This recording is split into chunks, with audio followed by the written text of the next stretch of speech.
Bueno, muchas gracias, agradecerle a todos por la compañía y el apoyo.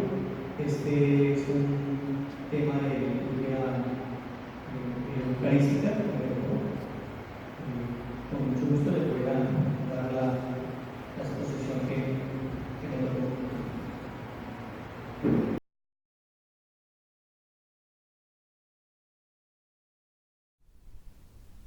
Bueno, agradecerle a las personas que disponen el tiempo para ver esta explicación de la liturgia eucarística. La celebración eucarística de la Iglesia se remite al acto institucional de la Eucaristía en la última cena de Jesús. La noche en que fue entregado, el apóstol Pablo, que no estaba presente, nos relata en 1 Corintios 11:23, porque yo recibí del Señor lo que les he transmitido, que el Señor Jesús, la noche en que fue entregado, tomó pan y después de dar gracias lo partió y dijo: Este es mi cuerpo que se da por vosotros, haced esto en recuerdo mío. Asimismo también la copa después de cenar diciendo: Esta copa es la alianza, la nueva alianza en mi sangre. Cuantas veces la bebieres, hacedlo en recuerdo mío. Pues cada vez que coméis de este pan y bebéis de esta copa, anunciad la muerte del Señor hasta que venga. Del conjunto de los datos del Nuevo Testamento emerge ciertamente la existencia en la comunidad primitiva de un rito llamado Cena del Señor, 1 Corintios 11:20. Y esta de 1 Corintios 11:20 nos dice: cuando os reunáis pues en común, ya no es comer la cena del Señor. Nosotros cuando nos reunimos y damos acción de gracias en una cena familiar, eso no es comer la cena del Señor. También tenemos lo que es la fracción del pan, Lucas 24:30-35, Camino a Maús nos lo muestra cuando los dos discípulos van caminando desconsolados, Jesús se les presenta, ellos no lo reconocen en el camino, él a través del camino les va explicando cómo en los profetas y en la ley cumplió lo de Jesucristo. eh, ya caída la tarde, él se dispone a seguir el camino, ellos le dicen: quédate con nosotros, entra a la casa, coge el pan, hace la acción de gracias y lo parte. En ese momento que lo parte, pues a ellos se les caen unas vendas espirituales, no lo reconocían, en ese momento lo reconocen y él ya se les desaparece de la vista, pero no es que se haya desaparecido, sino que está en la fracción del pan. El versículo 33 nos dice que levantándose al momento se volvieron a Jerusalén y encontraron reunidos a los 11 y los que estaban con ellos, que decían: es verdad, el Señor ha resucitado y se le ha aparecido a Simón. Ellos por su parte contaron lo que había sucedido en el camino y cómo le habían conocido en la fracción del pan. El rito aparece como algo específico para los cristianos en Hechos 2:46, mas la celebración, por otra parte, se remite al mandato explícito de Jesús en Lucas 22:19. Tomó luego el pan y dadas las gracias lo partió y se lo dio diciendo: Este es mi cuerpo que es entregado por vosotros, haced esto en recuerdo mío. En la actualidad tenemos la celebración de la liturgia eucarística, la cual nosotros la conocemos como la Santa Misa. En esta debemos saber aprovechar los grandes frutos espirituales que se nos dan a través de esta celebración. Hay que conocerla, hay que entender sus gestos, sus símbolos y participar con ella con reverencia. En la misa o cena del Señor, el pueblo de Dios es congregado, bajo la presidencia del sacerdote que actúa en la persona de Cristo, para celebrar el memorial del Señor o sacrificio eucarístico. Hay que tener muy presente aquella promesa de Cristo que Él nos dice: donde dos o tres estén reunidos en mi nombre, allí estaré yo en medio de ellos. Esto lo encontramos en Mateo 18:20. Pues en la celebración de la misa, en la cual se perpetúa el sacrificio de la cruz, Cristo es realmente presente en la misma asamblea congregada en su nombre, en la persona del ministro, en su palabra y ciertamente de una manera sustancial y permanente en las especies eucarísticas. Bueno, empecemos mirando las estructuras y partes de la liturgia eucarística. Tenemos los ritos iniciales. Congregado el pueblo, el sacerdote se dirige al altar mientras entona el canto. Terminado el canto, el sacerdote y los fieles de pie se signan con la señal de la cruz, mientras el sacerdote vuelve hacia el pueblo dando la oración de la invitación en el nombre del Padre, el Hijo y del Espíritu Santo. Pero vamos a mirar aquí lo que es la procesión de entrada. En esta procesión de entrada llegamos al templo y nos disponemos para celebrar el misterio más grande de nuestra fe. ¿Sí? La procesión de entrada tiene unos símbolos, como es la cruz alta, la cual representa la iglesia militante. También cuando el sacerdote llega al frente del altar, él hace una reverencia porque el altar representa también a Cristo y besa porque va a ser el sacrificio. Después del saludo inicial extiende las manos, él nos hace el saludo antes del acto penitencial, él nos hace el saludo. El sacerdote, si nos damos de cuenta, él extiende las manos al pueblo y nos dice la cita bíblica que encontramos en 2 Corintios 13:13. La gracia de nuestro Señor Jesucristo, el amor del Padre y la comunión del Espíritu Santo estén con todos ustedes. Nosotros a eso respondemos amén. El acto penitencial es donde pedimos humildemente el perdón al Señor por todas nuestras faltas y realiza toda la comunidad con la fórmula de confesión general. Se hace una breve pausa en silencio, después todos hacen en comunión la fórmula, la cual es: yo confieso ante Dios Padre Todopoderoso, la confesión del pecador. Hay que tener presente que en esta no tiene la eficiencia propia del sacramento de la penitencia, ¿sí? Los pecados mortales hay que ir al sacramento de la reconciliación. Acá es pecados veniales.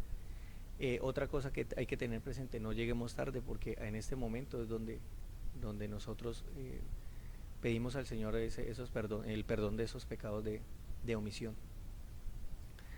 Pasado este momento, el sacerdote nos concluye haciendo la oración al Señor Dios Todopoderoso: ten misericordia de nosotros, perdona nuestros pecados y llévanos a la vida eterna.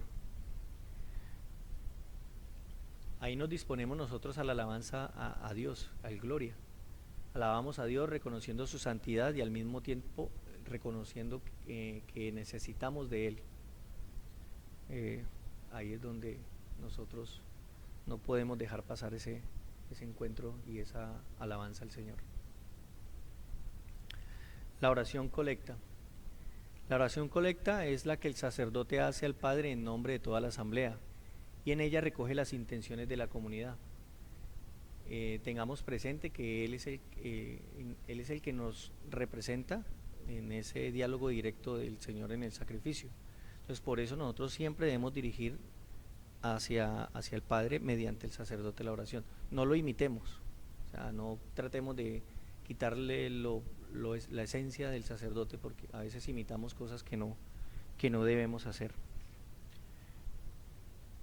En esta oración colecta nosotros extendemos lo que es la oración, esa se dirige al Padre, entonces el sacerdote concluye diciendo: por nuestro Señor Jesucristo, tu Hijo que vive y reina por los siglos de los siglos, tu Hijo que vive y reina en la unidad del Espíritu Santo y es Dios por los siglos de los siglos. En esta oración colecta, entonces, sabemos que esa es lo que sale de nuestro corazón. Pasamos al momento de la liturgia de la palabra. En la liturgia de la palabra, después de recitar acá en la liturgia de la palabra escuchamos a Dios, que se nos da como alimento de su palabra, y respondemos cantando y meditando, rezando también los salmos. En estos tenemos lo que es la primera lectura. La primera lectura es del Antiguo Testamento. Dios nos habla a través de la historia de los profetas y del pueblo de Israel. Tenemos el Salmo, que son las oraciones meditadas o cantadas que hacía el antiguo pueblo de Israel, ahora el nuevo pueblo de Dios que somos nosotros. La segunda lectura es del Nuevo Testamento, es donde Dios nos habla a través de los apóstoles. Seguidamente esto llega a lo que es ya la proclamación del Evangelio. Antes de ese hay el canto del Aleluya. El canto del aleluya nos dispone a escuchar la proclamación del misterio de Cristo. Esta aclamación constituye por sí un rito o un acto en que la asamblea de los fieles acogemos y saludamos al Señor, la cual Él nos va a hablar a través del Evangelio. Nosotros profesamos eso con el canto. Este canto lo debemos hacer de pie.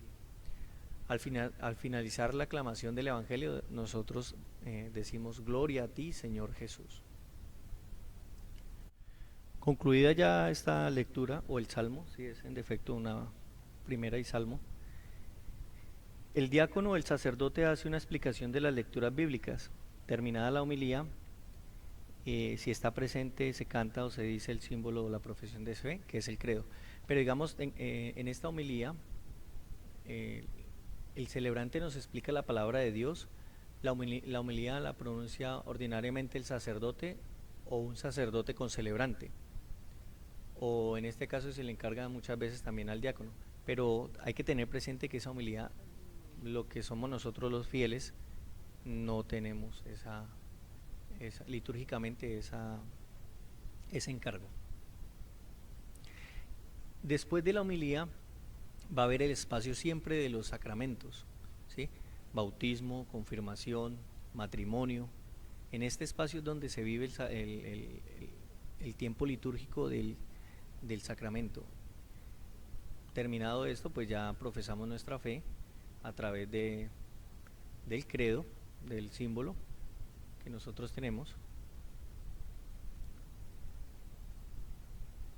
El símbolo o profesión de fe se tiende a todo el pueblo congregado y responde a la palabra de Dios que ha sido anunciada en las lecturas de la Sagrada Escritura y expuestas por medio de la homilía. Y para que lo pronuncie la fe de la regla con la fórmula aprobada por el uso litúrgico, nosotros tenemos y conferimos pues el creo en Dios Padre Todopoderoso, Creador del cielo y de la tierra. Este credo nos reafirma y muchas veces el sacerdote también nos hace la proclamación de fe. Tenemos la oración de los fieles.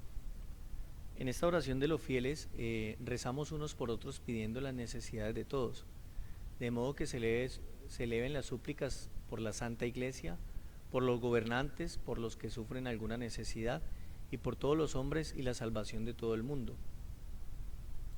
En esta especialmente nosotros podemos también acoger en cierta parte el sacerdote nos da la oportunidad de que cada uno en su ser de la intención que traiga de la oración.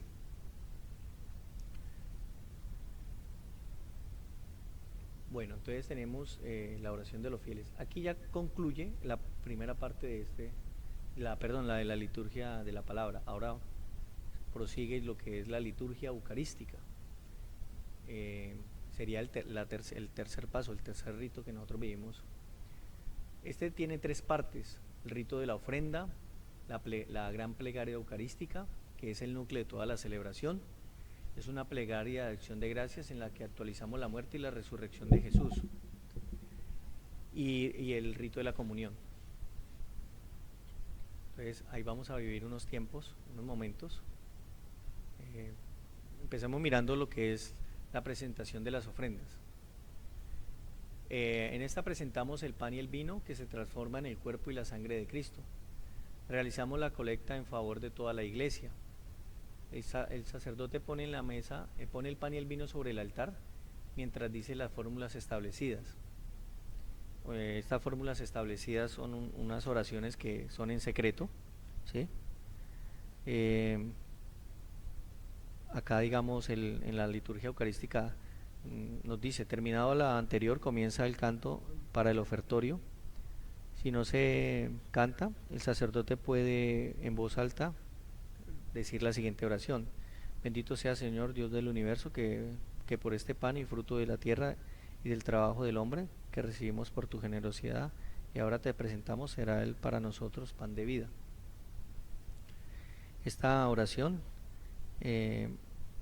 la oración en secreto, pues es donde el sacerdote dice: por el misterio del agua y de esta agua y este vino, haz que compartamos la divinidad de Cristo.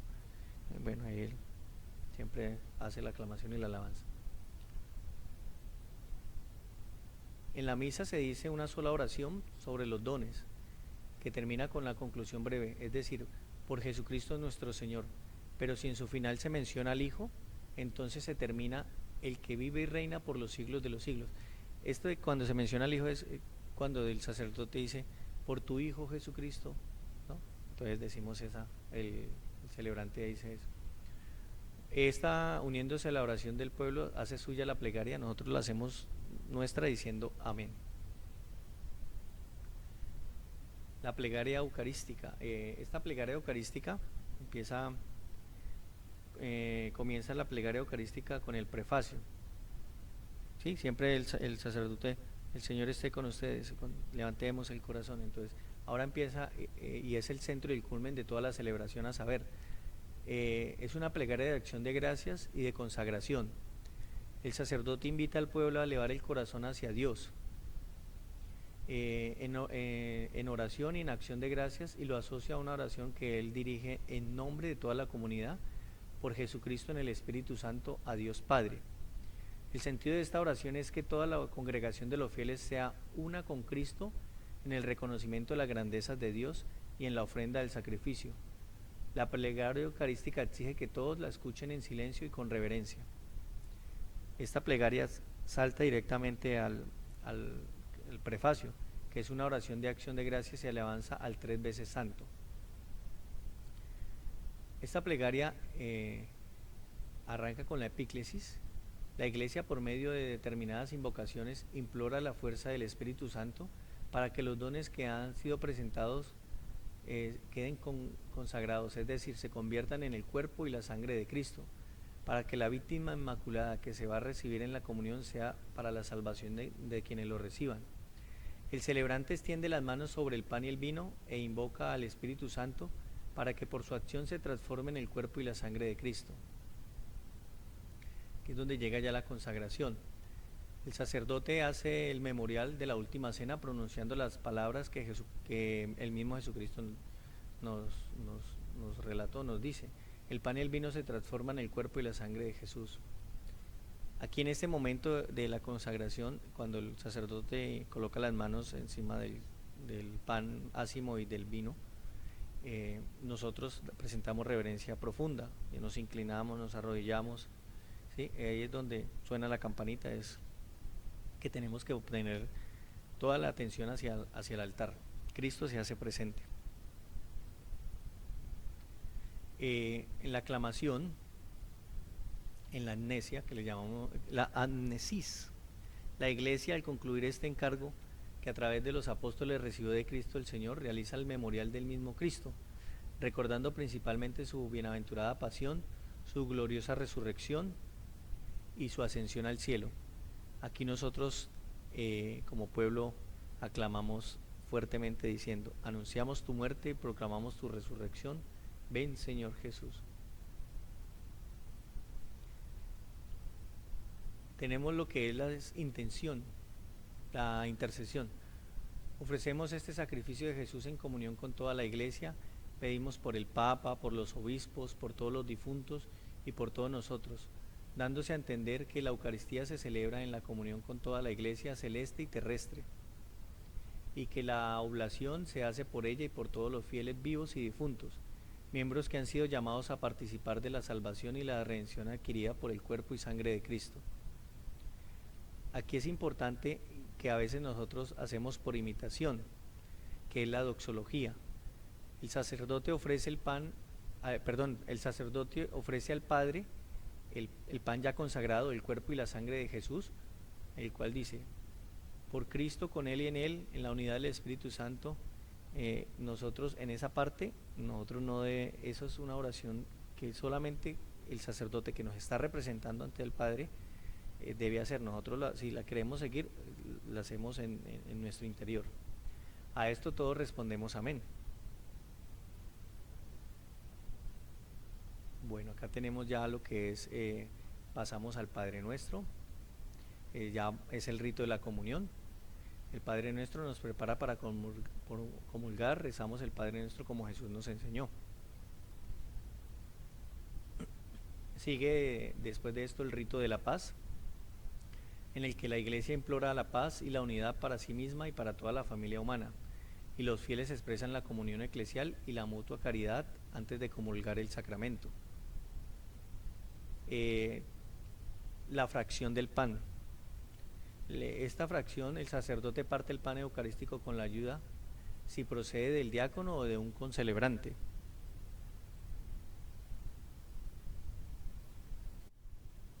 El gesto de la fracción del pan realizado por Cristo en la última cena y que en los tiempos apostólicos fue el que sirvió para denominar la integración eucarística, significa que los fieles, siendo muchos en la comunión de un solo pan de vida, que es Cristo muerto y resucitado para la vida del mundo. Este se hace un solo cuerpo. Nosotros no encontramos esta descripción en 1 Corintios 10:17, porque aún siendo muchos, un solo pan y un solo cuerpo somos, pues todos participamos de un solo pan. La fracción se inicia tras el intercambio del signo de la paz y se realiza con la debida reverencia, sin alargarla de modo innecesario, ni que parezca de una importancia inmoderada. Este rito está reservado al sacerdote y al diácono. El sacerdote realiza la fracción del pan y deposita una partícula de la hostia en el cáliz, para significar la unidad del cuerpo y de la sangre del Señor, en la obra salvadora, es decir, del cuerpo de Cristo Jesús viviente y glorioso. El coro o canto, normalmente la súplica del Cordero de Dios con la respuesta del pueblo, o lo dice al menos en voz alta. Esta invocación acompañada de la fracción del pan, y por esto puede repetirse cuantas veces sea necesario, hasta que concluya el rito. La última vez se concluye con danos la paz. Pasamos ya en orden. El sacerdote prepara una oración en secreto para recibir fructuosamente el cuerpo y la sangre de Cristo.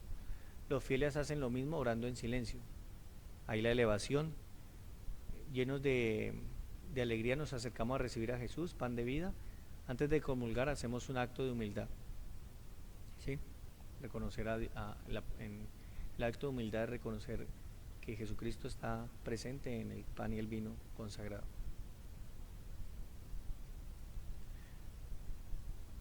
Tenemos lo que es la oración poscomunión. En esta oración damos gracias a Jesús por haberlo recibido y le pedimos que nos ayude a vivir en comunión. Un ejemplo de esta oración poscomunión podría ser: te pedimos, Señor, que nos aproveche la celebración de estos misterios en los cuales nos enseñas, mientras vivimos en medio de las cosas pasajeras, a descubrir el valor de los bienes eternos y a poner en ellos nuestro corazón. Por Jesucristo nuestro Señor. Ese sería un ejemplo de esa oración. Ya seguidamente pasamos ya a lo que es el rito de despedida. Son ritos que concluyen la celebración. Aquí es donde pasan algunos avisos breves si son necesarios, y va a la bendición. En este rito de la bendición, el sacerdote en nombre de la Santísima Trinidad nos dispone, nos da al envío. Luego llega ya la despedida y el envío. El sacerdote nos dice: alimentados con el pan de la palabra y de la Eucaristía, volvamos a nuestras actividades y a vivir lo que celebramos, llevando a Jesús en nuestro corazón. De aquí él besa al altar por parte del sacerdote o el diácono, y después de una inclinación profunda, el sacerdote o el diácono, los demás ministros se disponen ya a ir a la sacristía. Bueno, agradecerles este espacio que tenemos ahí presente, muy amables.